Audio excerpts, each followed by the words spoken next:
Dickie Arbiter's startling claim comes as the Duchess of Sussex was last week forced to apologise for misleading the Court of Appeal in London as part of a legal battle with the Mail on Sunday. The Duchess successfully sued the paper for alleged breach of privacy over its publication in 2018 of a letter she sent her father, but is now caught up in the publisher's bid to appeal the verdict. In her letter to her estranged father, Meghan asked him to stop speaking to the media.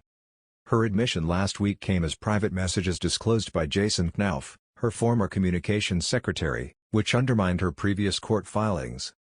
Mr. Arbiter, who was the press officer for the Queen between 1988 and 2000, was asked on True Royalty's The Royal Beat podcast whether the disclosure would have required the Duke and Duchess of Cambridge's approval.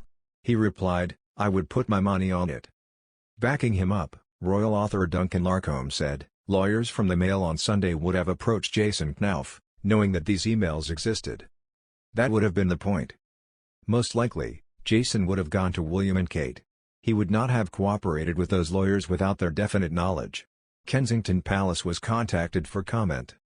Mr. Knauf is reportedly the same aide who accused Meghan of bullying while a working member of the royal family. He still works for the Duke and Duchess of Cambridge's Royal Foundation charity, though he is leaving at the end of this year. When it was announced in May that he would be stepping down from the foundation, he said, "Working with the Duke and Duchess of Cambridge has been the privilege of my career. I will always be grateful for the opportunity I have had to support their leadership in the UK and internationally." The Duchess of Sussex had successfully sued for the misuse of a personal and private letter and infringement of copyright in February, over the Mail on Sunday's publication of an excerpt of it. However, Associated Newspapers, which owns the title, is currently appealing the ruling. The texts, produced by Mr. Knauf, show the Duchess had addressed the note to Daddy so it would pull on heartstrings if the letter were ever to become public. The new evidence forced her to submit a fresh witness statement in which she reportedly claimed, "I did not have the benefit of seeing these emails and I apologize to the court for the fact that I had not remembered these exchanges at the time.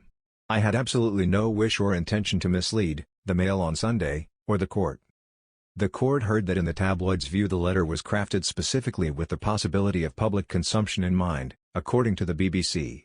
Another news, Sky News Australia host Andrew Bolt wasn't impressed by Meghan Markle's softball interview with Ellen DeGeneres that aired in America on Thursday.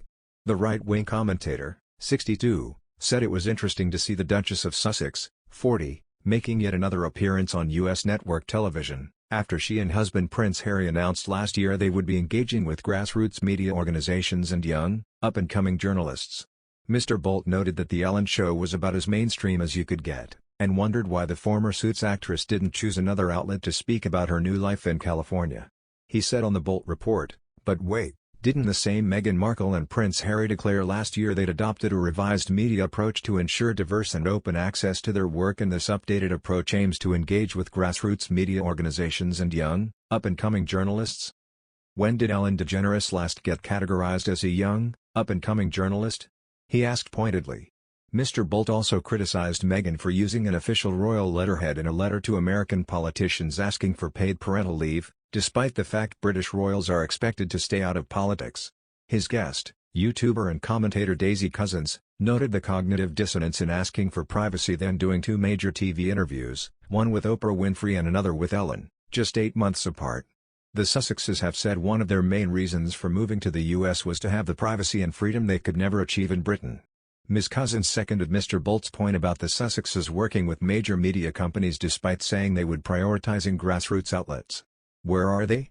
Ever since then it's been Ellen DeGeneres, Oprah, Time Magazine, Netflix, Apple TV.